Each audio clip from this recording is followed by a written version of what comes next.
back with Leandra Rivera. She's the owner and head artist at Makeup by Lay. And earlier we were talking about highlighting and contouring on the face.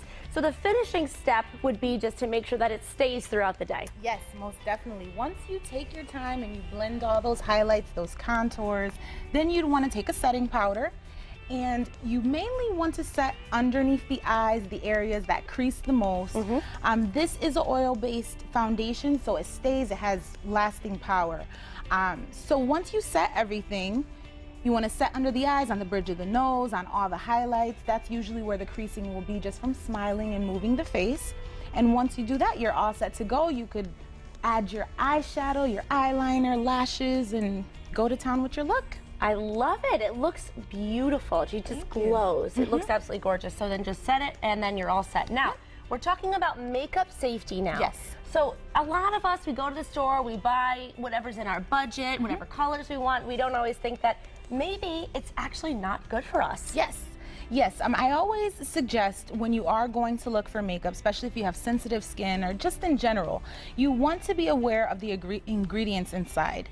A lot of the foundations, eyeshadows, even some of the primers have parabens, sulfates, a little bit of everything. A lot of the cosmetics will add things just and different chemicals so they could stay or have better lasting power, but it isn't necessarily good for our skin. So I always say to pay attention to what you're putting on your face. Make sure if you do buy something for your eyes, you don't automatically go and put it on the lips because it may not be meant for that. These here are a couple of examples of just eyeshadow paint pots. It's a cream based and you could use it to either start the eyeshadow with a certain color, or you could use it to make like faux tattoos and have fun with it. However, they do come with warnings. A lot of the darker colors, like the blues, the reds, the yellows, the oranges, you want to shy away from and not put on the lips or too close to the eyes. The whites and the blacks, because they're used more regularly, they don't have as many of the toxic chemicals, so you are able to put it on the eyes. That's usually why we have the white eyeliners and black eyeliners. But as a makeup artist, sometimes you want to get creative and use a purple or a pink or a red, and you wouldn't want to put those colors in particular on your waterline, underneath the eye, or even on the mouth, because it could be ingested too. And if it's good that it comes with a warning, because not everyone would necessarily do that research. But I always say, how many people look at the warnings? Sometimes we're just overzealous. We pop open the case and we go to town and start making our face, start decorating our face and doing makeup. Right. So I always do say, just to make sure you're aware of what's going on your face, read the labels. And also, really quickly, we're just about out of time, Leandra, but some eyeshadows too we need to look out for as well. Yes, eyeshadows and any flyaway powders, anything that's very loose.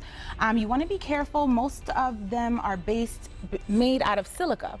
Now, silica isn't a problem if it's used topically, but as a makeup artist, we're using it on a constant basis, and it's not good to be ingested or inhaled. It could cause respiratory issues and things in the future. It's not good for you. Yes, so you want to be careful with it. I always suggest open it far away. If you could kind of dash off any excess away from you, that's always good. And try not to have it too close to the face, and obviously you're putting it on the customer's face, so try not to have too much excess on the brush or the sponge, just to avoid them having to inhale it. So the lesson here is make sure that you read everything you buy. Don't always trust everything that's in the store. Thank you so much, Leandra. Thank you, Kaylani, for being a model. You look gorgeous. Thank you. Great to have you here.